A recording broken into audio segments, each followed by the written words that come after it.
pieces are the quintessence of a jigsaw puzzle, and it is well worth having a closer look. Let's do it!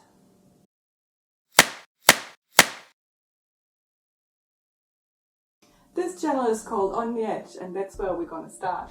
Edge pieces are really easy to recognize, so it's easy to sort them out in the beginning, put them together, and you've got them as a framework around your table, and it's really easy to put the puzzle together afterwards.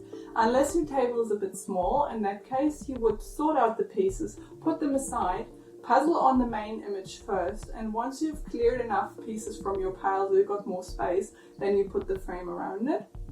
Have a look at my other video about sorting strategies. I just linked it up here to see what I mean and some other ideas about sorting. But today we're talking piece shapes themselves. So the edge pieces on a normal square, rectangular, I should say, puzzle are really easy to recognize. But then you've got shaped puzzles where they're like round, oval, weirdly, oddly shaped pieces.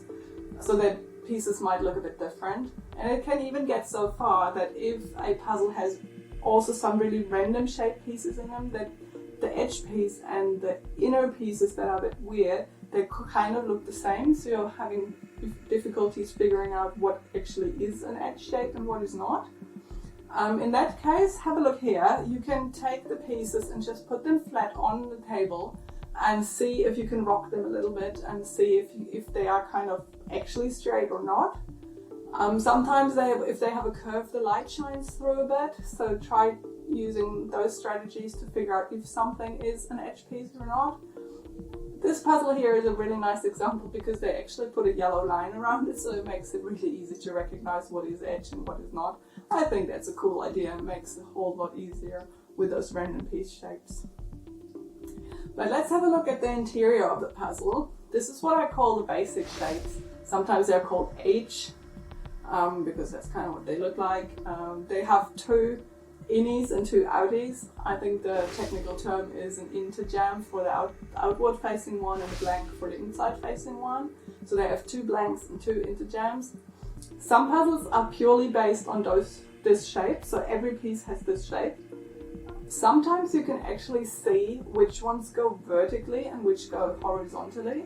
The vertically one, they're kind of more stubby and fat, while the horizontally are more narrow and long. Some puzzles have that more than others. Like on some puzzles that's really obvious, so you can really quickly sort them by which ones go long and which ones go wide. But other puzzles don't have that at all.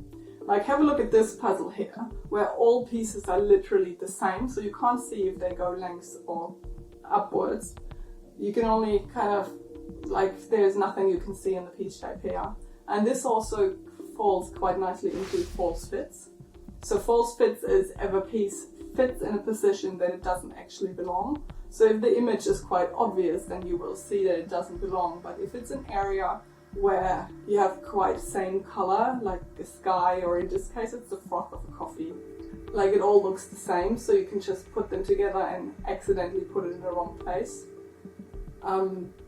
Yeah, that is not a good quality puzzle, I have to say. Like in a good quality puzzle you won't have any false fits, but it can always happen. If you have that, either ignore it if it's not obvious enough, but sometimes it's obvious on one but not on the other, so you're trying to find the pairs. You can try and use a torch to see if the color is more obvious then, but yeah. So these are what I call intermediate shapes. Some puzzles come with them, some don't. If you see them, this one for example has one outie, three innies. Make sure you turn them all the same way. So like the outie to the top for example, so they all line up the same way. It makes it much easier to recognize where they go. And then also what we talked about on the basic shapes, have a look if you can see if they go vertically or horizontally, like some are fat and some are narrow. And then what you can also have a look at is on the interjamb itself, have a look how fat or small or like tilted those are. Try to remember those shapes, and the same is with the innies, like with the holes. Are they actually centered in the piece, or are they more shifted to the left or shifted to the right? So you can also sort by that if you get really stuck. Let's have a look at the second one. The second one is the two outies, two innies. So on this one, also make sure you turn them all the same way. And you can see here how one of them, if you turn them all the same way, one of them just doesn't seem to want to go that way. So you can see again, some go vertically, some go horizontally. So you can also kind of separate it out and say like this one definitely goes the other way. These ones have what I would call an arrow, the arrow bit. Those ones are also really easy to recognize the shapes. Some have really big arrows, some have small arrows, some are flat tilted kind of arrows. So that's a good indication on if the piece will actually fit to where you're looking for. The third of the intermediate shapes is sometimes called a castle. So it has 3 outies, 1 innie, also turned the same way. Some are narrow, some are fat. So you can see which way round they go. Also have a look which way the interjambs go, like the outie bits, if they are positioned in the center, if they are moved up or down, if they're tilted, if they're really fat, and the same with the hole, the blank, see how that's going in. So these are kind of the things you can look out for. The most important bit is that you turn them all the same way, so it's easier to see if they fit somewhere or not. Then we do have 2 what I would call advanced shapes, so even fewer puzzles come with these. So one of them is the one that has 0 outies, so only innies, which then has a lot of what I call the arrows, so it has 4 arrows, 1 in each corner. Those ones are a bit hard to actually use in a puzzle because they could go either way, so they are the same in all directions, and it's the same one with the opposite one that has 4 outies and no innies. So even if I say like turn them all the same way, I mean there is no point, they're the same way in all way. So those ones are the hardest ones. Overall, I find a puzzle gets easier if it has those 3 intermediate shapes, but it gets harder if it has the advanced shapes.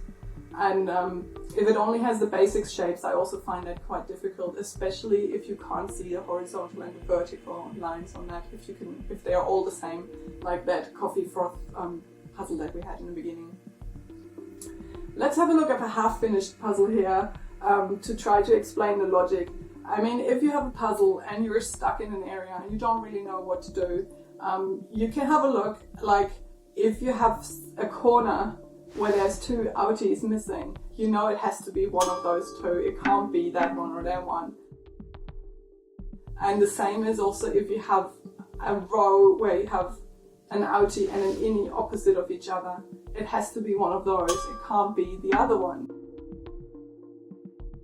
It's kind of like, remember the game Minesweepers back from Windows 95 or 98, where you have like, if this one is a bomb, that one can't be, and it's kind of like that. So if you have a look at it, in this instance here, it has to be this shape or that shape. It can't be the other ones. And so kind of get your head around that, have a look at it, and really think about, if you have this structure, it has to be on that pile. And if you sort it by shape, you're already kind of discarding half of them. So you know it has to be this one or that one. So it makes it much easier and therefore much, much faster. Some puzzles also come with totally random piece shapes, and this is really hard because when you see a gap, even if you think it's just a 1-piece gap, it might be a 2-piece gap because there are 2 weird shapes going together, and it's really difficult to predict which types of pieces fit in there. And the king and queens of random piece shapes is obviously the Ravensburger crypt, which is a completely solid color puzzle. So you have no image that you can go with, and all the shapes are weird. So this one is really difficult to even sort by shape, so you don't really know what to do. But try to sort them by how they go together and how they don't, and there are similarities between the different pieces. It's just not those different categories we just talked about. They are more specialized. But it's a really nice challenge, and if you want a challenge, try one of those puzzles and it will make all your other puzzles so much easier. Will make you contemplate more about piece shapes and give you more appreciation on that the shape itself is also important and it's not just about the picture. Let's now talk about die cut. So die cut is like, if you think about how a puzzle is made, you will have the cardboard plate at the beginning, and then they put the metal cutting and just cut all the pieces into it. Kind of like a cookie cutter, but not just for a single piece, but for the whole shape of the puzzle.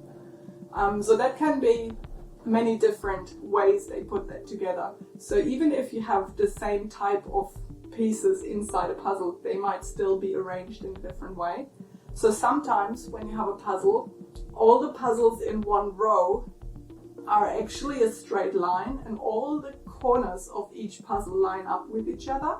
You can see that here, like when you put them together, they all line up, and it's really easy to predict which ones go in here because you know where each piece starts and finishes. But then you have the advanced version of it, which is the non-straight lines. So you might have pieces that go next to each other, but the row of pieces doesn't end up in a straight line. And because of that, it's harder to guess what piece comes next because there might be a shorter one or a taller one. So that is an added difficulty for a puzzle. So if you're looking to do a more difficult puzzle, you can have a look at those puzzles and do one of those every now and then just to get used to some more difficult puzzles. If you're working on more difficult puzzles every now and then your standard puzzles will feel much easier. It's kind of that training effect. You do something hard and then your normal task feels easier afterwards. Anyhow, what does it help me to sort by piece shape? Usually we all puzzle by the image because puzzling by the image is usually faster. Like it is faster to see what piece belongs where if you can actually make sense of the image. Like the main image is usually always faster.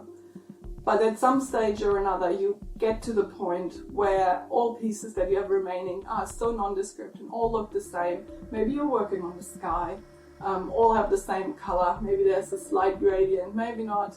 But usually you get to the point where you have to sort by piece shape. The question is just when do you do that? Try to puzzle as long as possible on the image until you get to the point where your progress gets so slow and so sluggish and you get so demotivated that you're like, oh, it's just too hard and everything looks the same. And at that point, at the latest, you sort by piece shape. I find myself quite often that I think like, yeah, now that I'm nearly finished, I only have this small pile of pieces left. Is it even worth it to sort by piece shape? And I usually drag it out too long. And then I'm like, if I now start